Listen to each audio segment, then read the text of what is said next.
మరి ఉత్తరం చూద్దామండి. అలాగే. ఈమెయిల్ ద్వారా ప్రియాంక రాస్తున్నారు.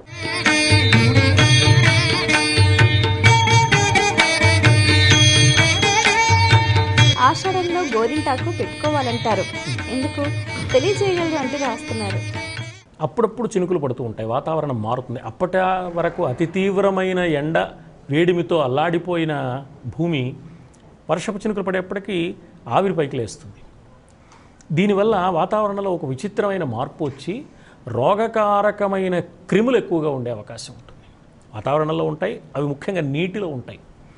మహిళలు ముఖ్యంగా నీటితో ఎక్కువ పనిచేస్తారు, వంట చేసినా ఏం చేసినా తరచుగా చేతికి నీరు తగిలే అవకాశం ఉంటుంది.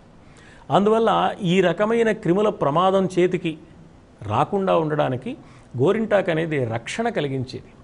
అలంకారంగా అందంగా కూడా ఉంటుంది. అందంతో పాటు ఆరోగ్య రక్షణను మేళవించి మన పెద్దలు చెప్పారు.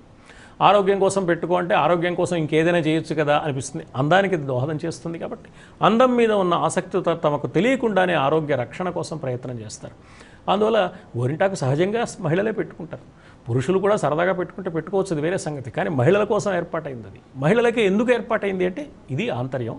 ఈ ఆంతర్యాన్ని గమనిస్తే అప్పుడు వాతావరణంలో వచ్చే మార్పుల వల్ల ఆరోగ్య సంబంధమైన ఇబ్బందులు కలగకుండా రక్షణ కలిగించడం కోసం గోరింటాకు అనేదాన్ని మన పెద్దలు ఏర్పాటు చేశారు. ఇది ఏదో బలవంతంగా పెట్టుకోవాల్సి వచ్చిందిరా అని బాధపడకుండా అందంగా ముచ్చటగా చూడముచ్చటగా ఉంటుంది కాబట్టి ఆసక్తిగా ఆ పనులు చేస్తారు ఆడపిల్లలు.